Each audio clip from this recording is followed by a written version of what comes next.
Hello, everyone, and welcome back to People Do Want to Know podcast. Today's guest is from an unexpected New York City moment that honestly would only ever happen to me. I'm interviewing one of the owners of the viral sushi spot in Manhattan, Suka Sushi. Suka Sushi is located near Madison Square Park, and when it first opened, there were lines for this sushi for like 3 blocks. You may have seen it on your Instagram feeds. It's the push pop sushi that comes in a cylinder and you push it from the bottom and an individual piece of sushi pops up at the top and then you basically eat it one by one. Anyway, the way that I got connected to Ben, one of the owners, is very random. I get my nails done at a salon a block away from the sushi spot, and one day I had time to kill, so I decided to go check it out. The sushi spot intrigued me because suka in Russian means bitch, so I wanted to kind of check it out for the bit. Of course, there was a line, and usually I'm not one to wait in lines because it's against my principles. But again, I had so much time to kill that I didn't even mind. When I got into the shop, I realized that one of the owners was Russian speaking Jewish, and now the title makes sense. And so the rest is history. You guys know that I have a soft spot for my Russian speaking Jews, so I like to bring them on the show when I can. The funny part is that, as you'll learn in this episode, Ben has a lot more going on than just running a viral sushi spot. He's a lawyer and building 2 additional companies, Immunohealth, which is a family-founded precision food intolerance testing company, and Normopharm, a nutraceutical brand specializing in mood stabilization supplements.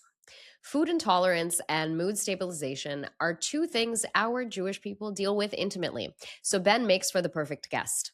In this episode, we learn about his immigration journey to America and how he went from being a Shiva boy to a lawyer and founder. And throughout it, you'll hear countless pieces of interesting research about food insensitivity, healthcare, among other things. Please enjoy this episode. Okay, Ben, welcome to People Do Want to Know podcast. Thank you so much for being here. Thank you for having me. How do you feel? Feeling great. As the newest entrepreneur in Manhattan with a viral restaurant?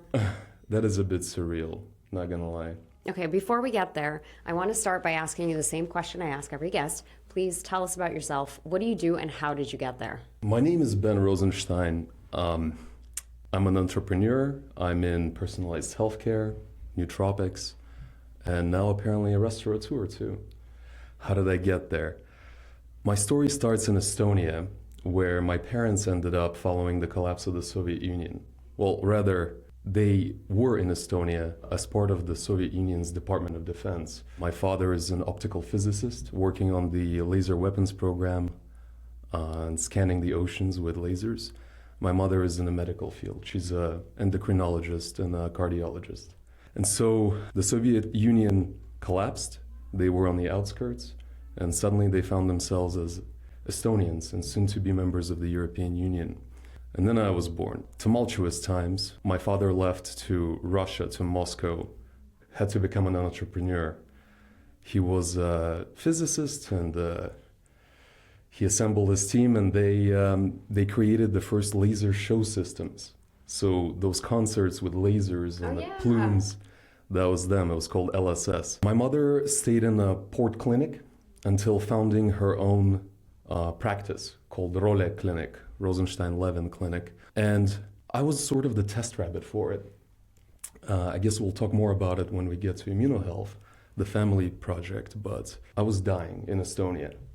So I had severe asthma, I had all sorts of metabolic conditions as a child, and no one knew what to do. My mother then thought about her experience working for the Soviet system, where she had to go to Mongolia and Siberia and foreign lands and study indigenous populations that don't suffer from diseases of civilization like diabetes and the like. And applied that knowledge to me, basically putting me on a Bedouin diet,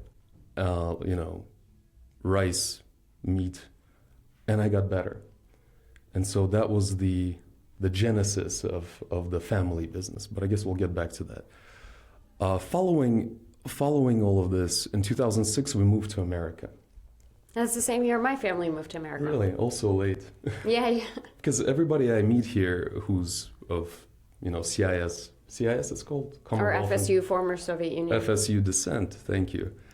They all seem to have moved in the late 80s, early Or 90s. 90s. It's right? when it was the first Aliyah or the second Aliyah, so 70s or 90s. Pretty much. So yeah, I grew up till I was 12 in Estonia, and I was fortunate to see the revival of the Jewish life there post the horrors of 20th century. Chabad sent us a rabbi, wonderful rabbi, Shmuel, and my family was very involved. And then at some point, I even went to the Jewish school there, which was my first formal introduction to Judaic education. But it was very informal, because it was catering to people who've Secular Jews. really off the derech. At 12, almost bar mitzvah, moved to America, 2 years in Ohio. Don't ask how we ended up there. It was a great experience. And then in New York. So then I spent 16 years in New York. In this time, I've realized that the new realities and circumstances will necessitated adapting, sort of not pursuing passions, but being pragmatic. So whereas I wanted to be an architect and a surgeon, one or the other, I had to become a lawyer, sort of to protect the family, to have the wherewithal about how the system works. And I did just that. Following high school, I went to Yeshiva University, where it was like jumping in a last train that allowed me to get formal Judaic education and obtain structure and rationale. And that, I think, really shaped me, because it was a chance introduction, it was a chance suggestion by a family friend, and I'm very glad that I took it. And Yeshiva University is a very interesting place where you could do lots of things. Like if you don't want to study and you kind of want to just skate by, you could do that. If you want to really be pushed and motivated, you could do that as well. And I found myself in the Schottenstein Honors Program where, I mean, those guys deserve to be. And it's not a secular college. So the first surprise I got was that it's not co-ed. I had no idea going in. That's why I'm saying those guys, they deserve to be at Princeton, Yale, Harvard, wherever. And it was a tremendous experience. Afterwards, I stayed within the YU ecosystem, sort of path of least resistance, and went to Cardozo Law School. Yeah, that's a classic path, YU to Cardozo. Yeah. I was very pragmatic. I knew that I was going to have to get like a pretty diploma at some point, which I did, but I was very pragmatic at these steps because I didn't want to take on a bunch of loans, and the yeshiva system really, really helped with that. Following that, I finished it during COVID. So the last semester of law school was Zoom school, which was interesting and quite an adjustment. And our bar exam kept getting pushed off. There was a lot of talk about it being canceled and us getting admitted on motion, basically, meaning no need for bar, just practice and a sign off by an attorney or a firm. And so I got so dismayed, I don't know the right word here, with the whole system. I threw my hat in a ring and applied to business schools as well, and got into the Harvard Business Analytics program. And I think to this day, I'm still the youngest admitted student there, because it's really meant for post-MBAs who want to increase their knowledge and skill set in AI, machine learning, and all the modern trends. So I found myself in a classroom with the chief marketing officer of Peloton or some multinational weapons corporation. So C-suite people, and it was a really great experience, made lots of connections there. During that though, that opened doors. I got approached by a former schoolmate at yeshiva with whom I played poker. And he thought I'd make a good partner in his newly formed law firm. So he persuaded me, and we just went into it. He had a couple of years of big law experience at the time. I was fresh out of law school and still in the middle of my business school studies. But we started a firm. And what helped us was that I did the unusual thing. After the 1L year, instead of going and interning at a law firm where I would hopefully later on be seeking a position, I went to Moscow, Russia, finagled my way into a firm that services the Kremlin. Obviously, they didn't let me touch any of that. So I worked on international business disputes there. They, I think, are still adding... Did you want to live there? Huh? Like, did you want to live there? Is that where you went? No, I spent the summer there, basically. Okay. Yeah. I wanted to not lose my Russian language. And especially I wanted to reinforce the professional Russian language because I knew that, and it really helped. I knew that in law, at least, my passion would be helping companies from the former FSU establish a foothold in the US because I've learned the ways of thinking on both sides. That's also your family business, right? Because your mom's company or the product that she designed, it originated in the former Soviet Union, and now you're expanding it in the US. At that time, though, my parents were heavily involved in scaling their business in Russia. And so my usefulness here was not there yet. And therefore, I focused just on my career and got some great experience. Those connections made during the trial run in Moscow paid off when, upon establishing our nascent firm, I got an unexpected call from my former boss in Moscow saying, hey, we have this multinational conglomerate. They're having some trouble in their US division. I heard you opened a firm. Please take them on. And so I approached my partner, told them we're putting on our best suits and let's go convince these guys to sign us on. And they, kept our lights open for the first year. I did learn the pitfalls of working with Russians because the headquarters was in Moscow. So the next time I appeared in Moscow, I got really chewed out. But let's not go into there. I actually have a very funny story about working with Russians. So what I do for work is I sell what are called identity graphs, which are data sets about consumer identity.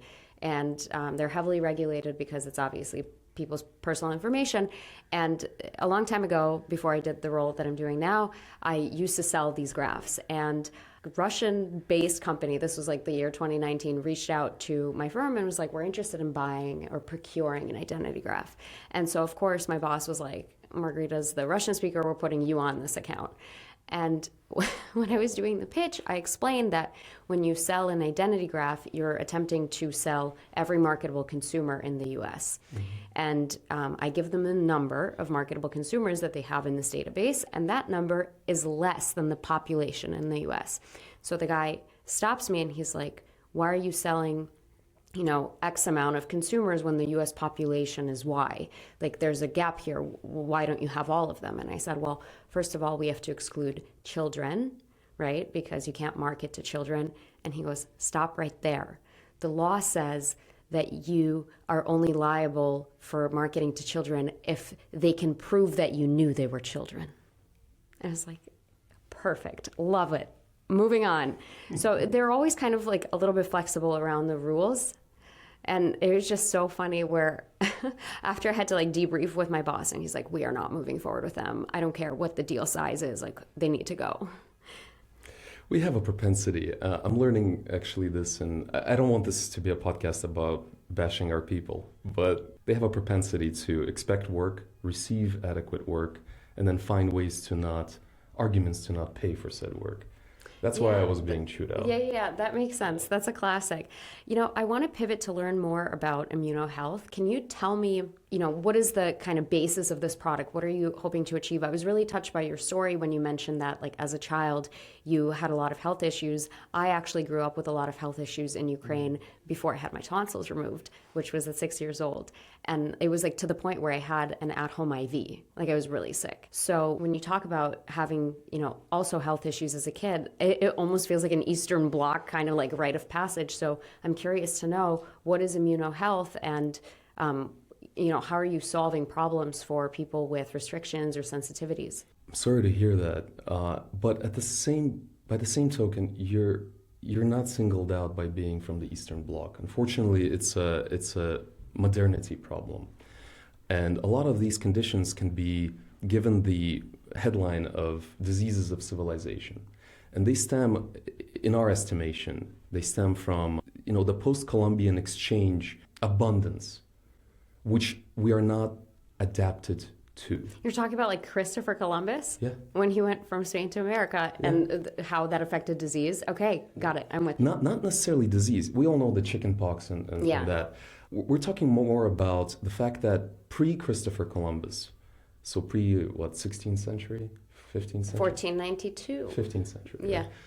So pre that, the average human being on a planet had access to roughly 12 individual food items in their ration.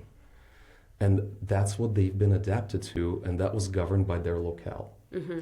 And so it takes 1,000 years, near 1,000 years, purportedly, for adaptation to take place. And adaptation is an ugly process because it takes the form of natural selection. So what we're trying to do is solve that. Basically increase the quality of life for people by showing them, by forcing adaptation. Interesting. On the foods that they can consume. Right. Okay. So we just filed a second patent at the end of last year. It's due to get a US serial number at the end of this month. And it goes in depth. Basically, the patent is about causing adaptation in humans. And so, for example, what was causing my issues in Estonia? Estonian rations in elementary school and school, or just what you're able to buy that's ubiquitous, is cow milk. It's whatever basically Scandinavians ate for generations. And they're perfectly fine surviving on that. Matter of fact, they're thriving, so long as they stay within the confines of their historical food space, let's call it. Whereas I, being 23andMe confirmed, 99.9% Jewish, there's a bunch of Neanderthal there, apparently. I don't know. I have questions for my grandmother. But my adaptation is that of a nomadic person from the Middle East. So I had to switch to that sort of diet to see a result. And then all of that was sort of based on these observations and clinical experience. In the mid-2000s, my father joined my mother and brought his physics skill set to try and create a science out of this. And I'm proud to say that he's been able to, because they wrote a monograph. There are courses being taught based on their writing now in major universities on the specific new field of science called immune dietology. And it basically studies the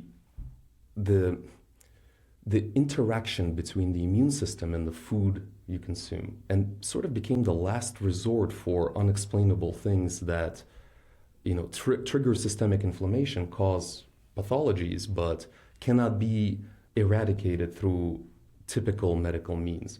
I'm going to have to be quite careful with this podcast because I don't want to run afoul of any FDA language, but you can derive your own conclusions, and I welcome anyone to look into the research and study this for yourself as well.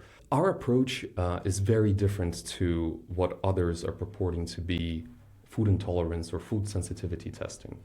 So food intolerance, or the way colloquially food intolerance is approached in the US, is stemming from IgE-mediated reactions. And those are your type 1 reactions, which cause hives, anaphylactic shock, stuff you need an EpiPen for. Those are simple to understand. You got a bee sting, you ate a peanut, there's a cause and effect without much lag time. We're focused on type 3 reactions. Those are IgG-mediated reactions. And a lot of people got to learn about IgG during COVID because those are the antibodies that float around with a half-life of like 2 to 3 months. And those show exposure that happened way before.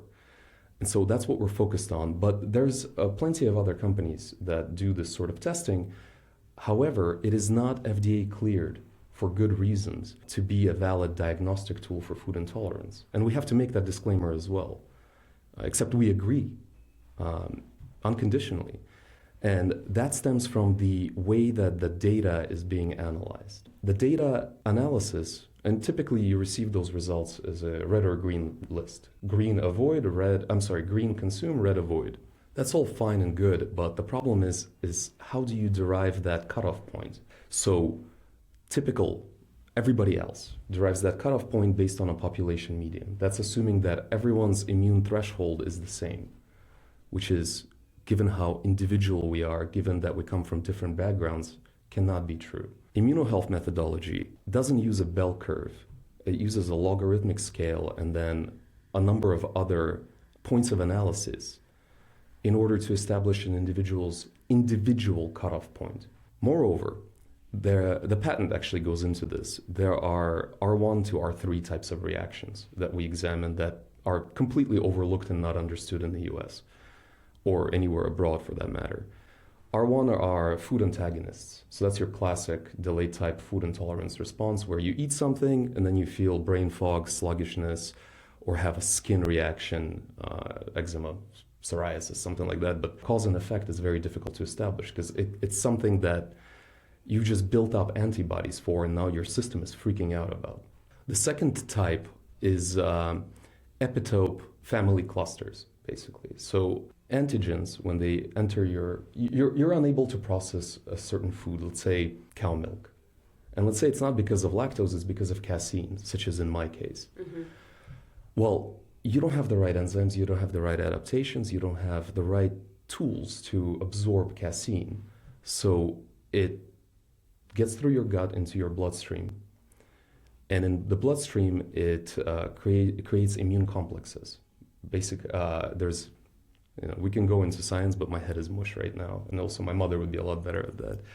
Those fundamentally change the hemorrheology of the blood, meaning the viscosity of it, because those are very heavy elements. And people don't complain about, oh, my blood is heavy and viscous. They complain about brain fog, fatigue, inability to exercise, having trouble waking up in the morning, just general sluggishness. Now, the second, getting back to R2 is epitope related clusters. That's, again, something that's completely overlooked. And that's when you have cross reactions based on the types of epitopes on those antigens. So your immune system doesn't bind to the antigen. Let's use a car analogy. An antigen is a whole car coursing through your bloodstream. The epitope is the door handle. Your immune system attacks that as a foreign pathogen, but it binds to a door handle. And those door handles can be very similar among different types of foods you wouldn't even assume. The classic example is peanuts and legumes. So a lot of people have peanut allergy. Well, they're also having legume allergies. Another classic interesting example is carrots and apricots and birch tree blooming. What do those have in common? To a person consuming those goods or, inhaling the blooming of the birch tree, nothing. But they all share similar epitopes. So that's the second parameter that we take into consideration and build the algorithm around. So it ends up being, is it a blood test? What kind of test is it? It's a blood test finger prick. At home, simple finger prick, yeah. That is kind of almost reminiscent of Theranos when she said she was going to, cure all the diseases with just a finger prick. But when it comes to more of like insensitivity testing, you can really you don't need like a whole blood sample. But this is what they do for allergy testing when you go in and they prick you and they take a lot of blood.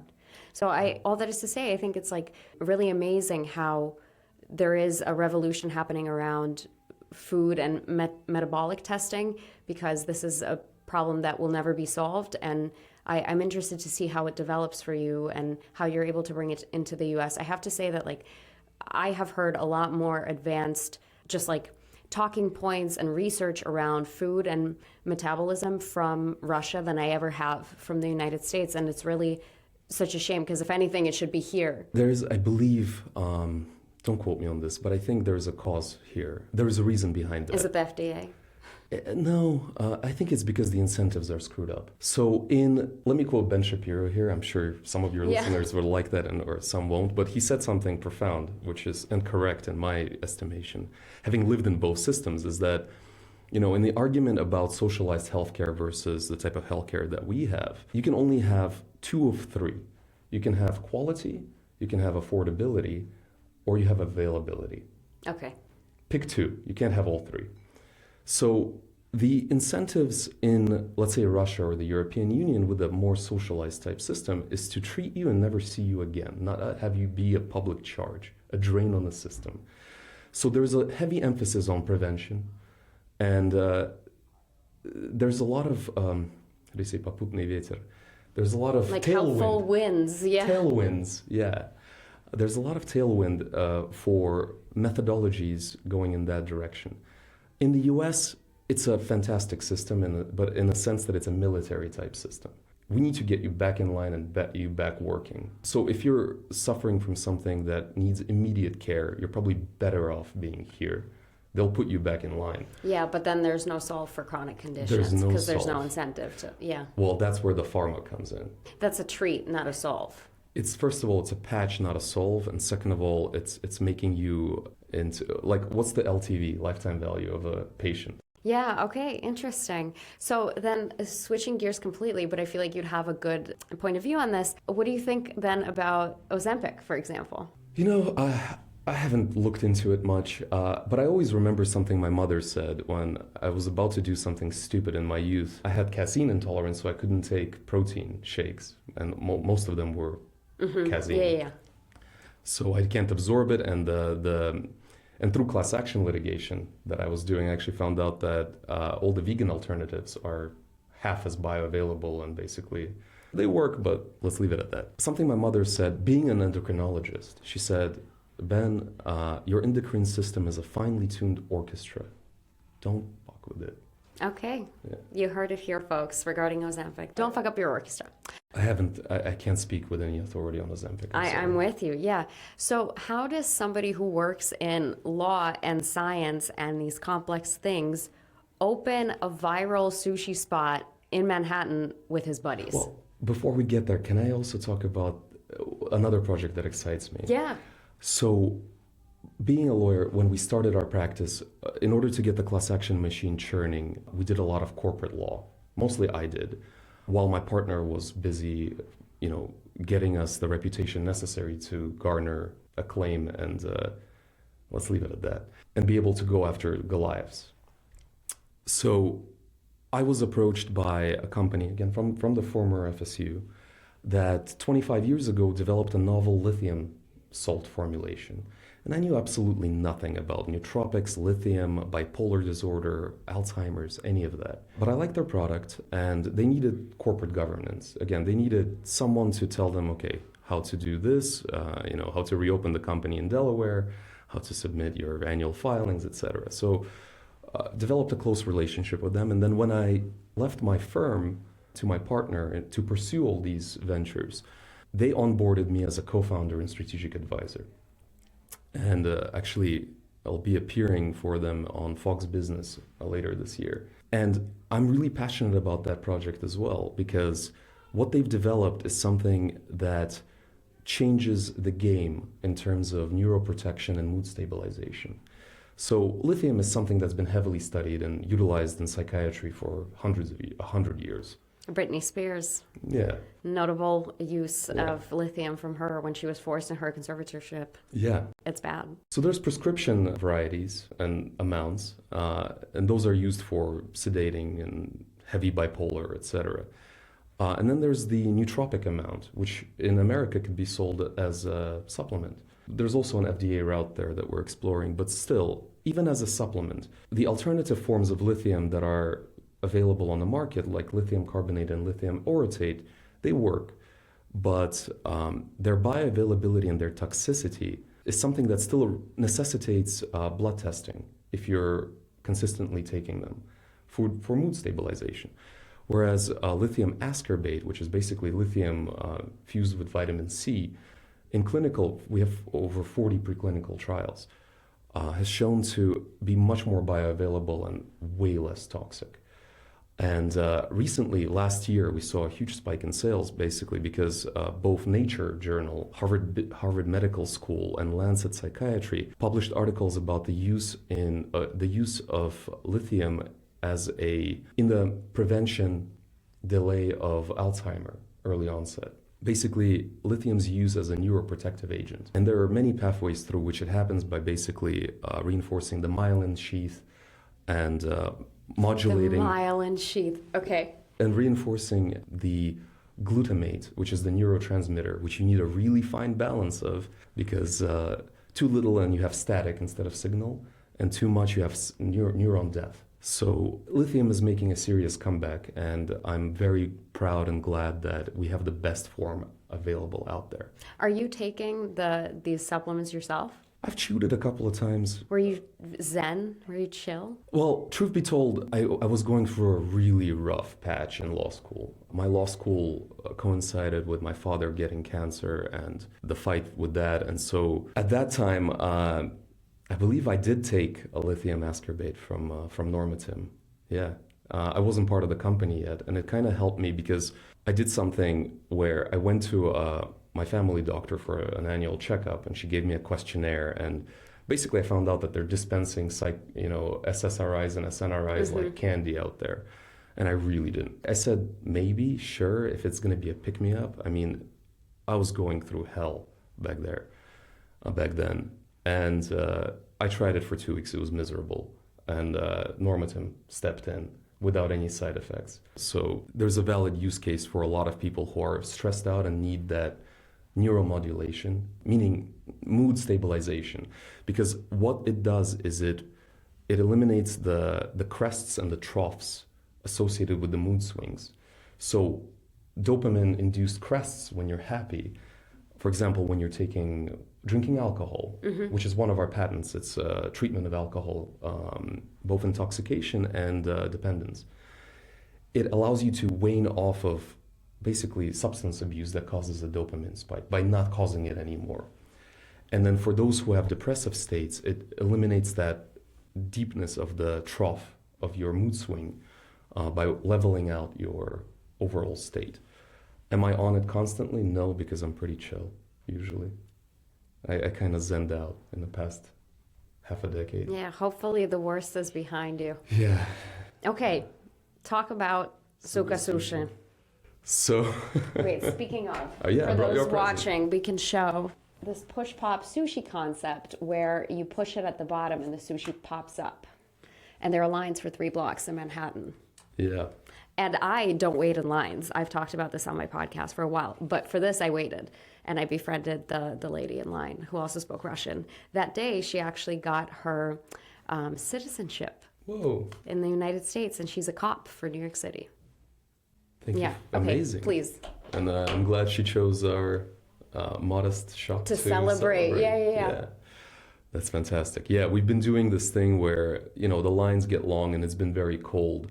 So beyond just getting people tea in the line, so they hate us a little less, we also started doing videos with them.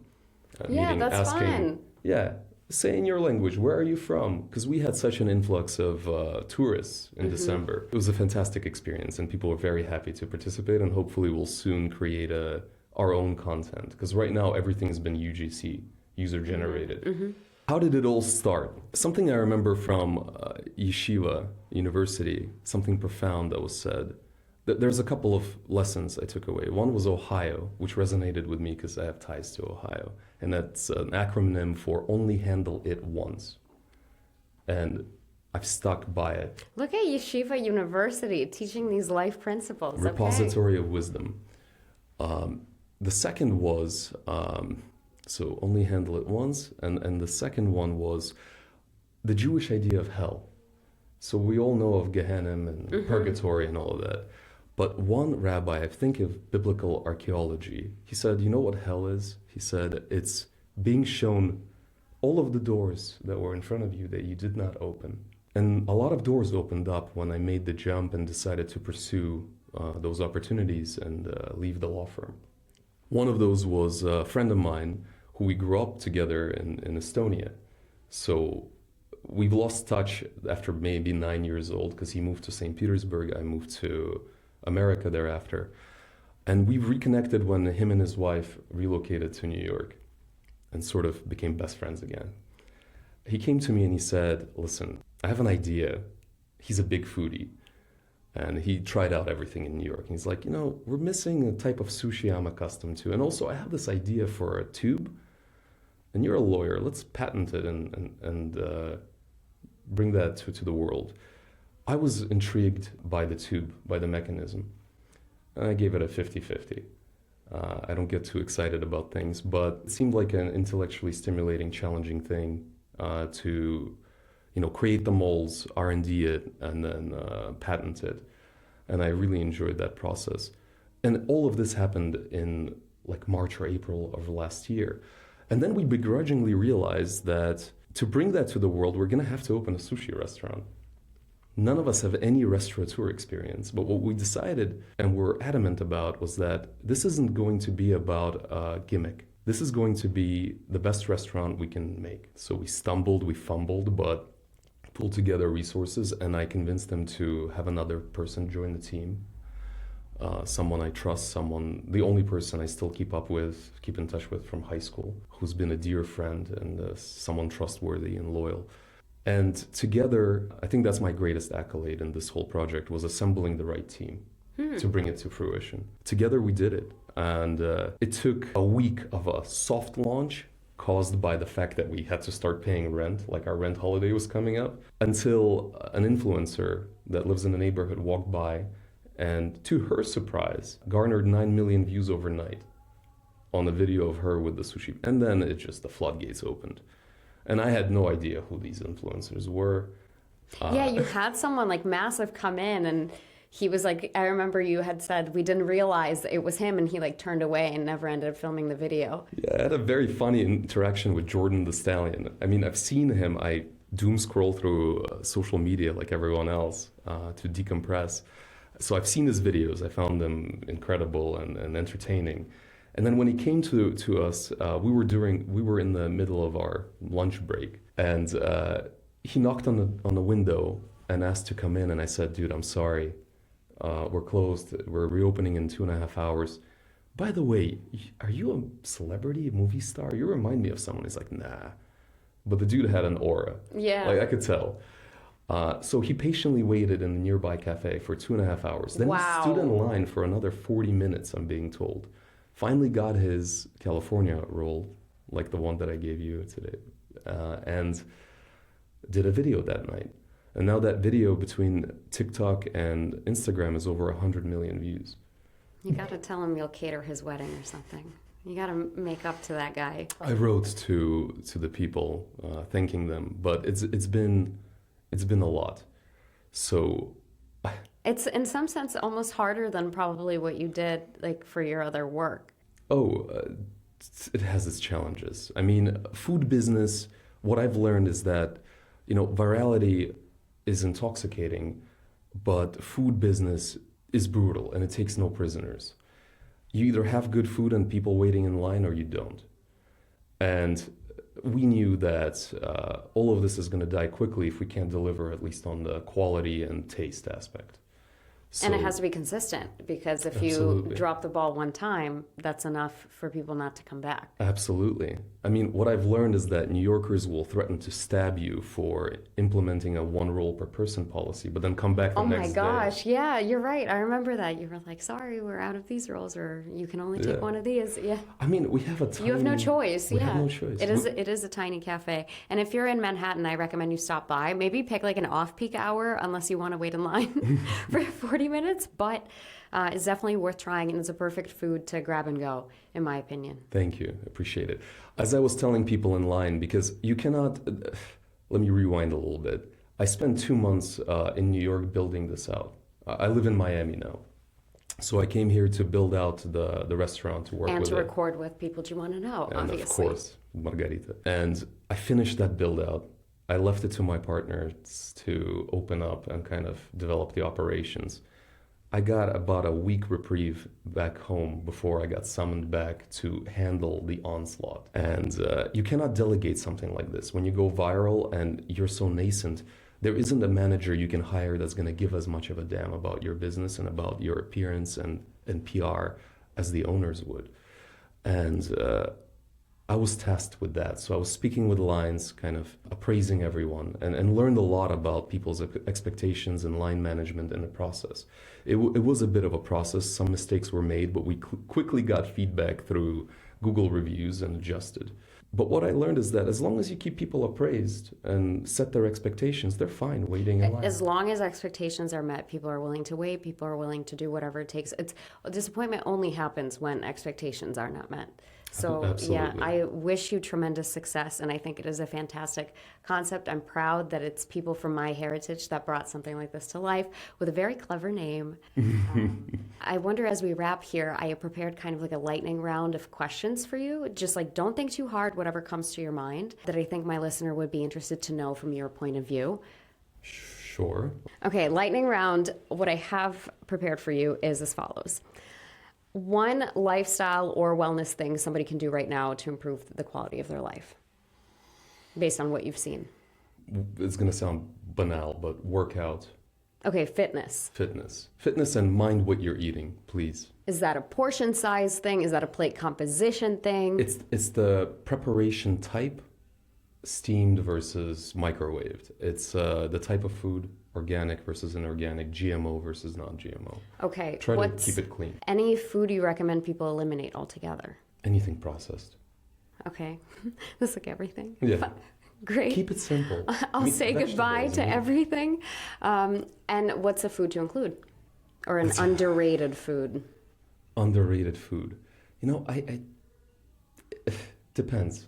Show me the results of your food intolerance testing and I'll tell you. Great. There's no one size fits all answer there. Okay, wonderful. Something that's good for someone might be deadly for another person. That's true. Okay. And then the one that, of course, this is not a lightning round question, but I know you put some thought into it. What is your message to the Jewish people, Yeshiva University boy? I was a black sheep of Yeshiva University, and as I've heard many times, the most unlikely attorney anyone has ever met. And I pride myself on that. But the message is stay intellectually curious. And I think that Jewishness is a superpower, and we should be proud of it. Our heritage is 3,000 years of intellectual descent. I mean, we're taught to ask better questions, to make better arguments. Look at the Talmud, for example. And in a world of algorithms, binary thinking, it's a superpower to kind of be like that joke, 2 rabbis, 3 opinions. Practice that, don't lose it. The other thing is, nothing says never again like a well-armed Jew. Yeah. But let's not get too That's political. a very former Soviet Union also philosophy as well. I'm also a huge proponent of self-policing. Something I grew up on is the idea of a reputation. And on a micro level, it's your personal reputation.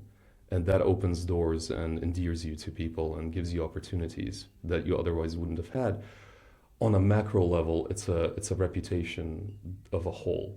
Of a collective. You're an ambassador for your people. You're an ambassador. I'm not going to go into the stories of, calling out our brethren, but I think we shouldn't be afraid to do so, and we should self-police and continue to tikkun olam. Okay, I like it. Thanks. And how can people connect with you and keep up with your work? I can be found on LinkedIn, Instagram, Rosen_Ben. LinkedIn is Ben Rosen. I'm hoping you can drop the links. And Suka_Sushi?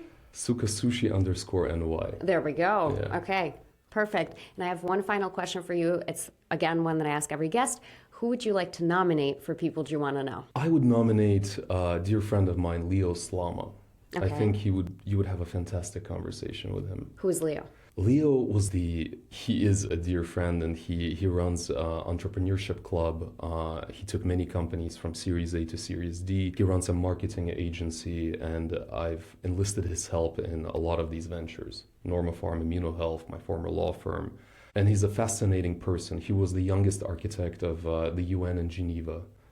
And he's just a dear friend and a good person. Okay, fantastic nomination. Thank you so much for the conversation. Thank you. I'm honored to be here. If you've enjoyed this podcast, please go ahead and rate us 5 stars. Be the first to hear our episodes by subscribing to People Do You Want to Know wherever you get your podcasts. And for exclusive content, follow us on Instagram @People Do You Want to Know.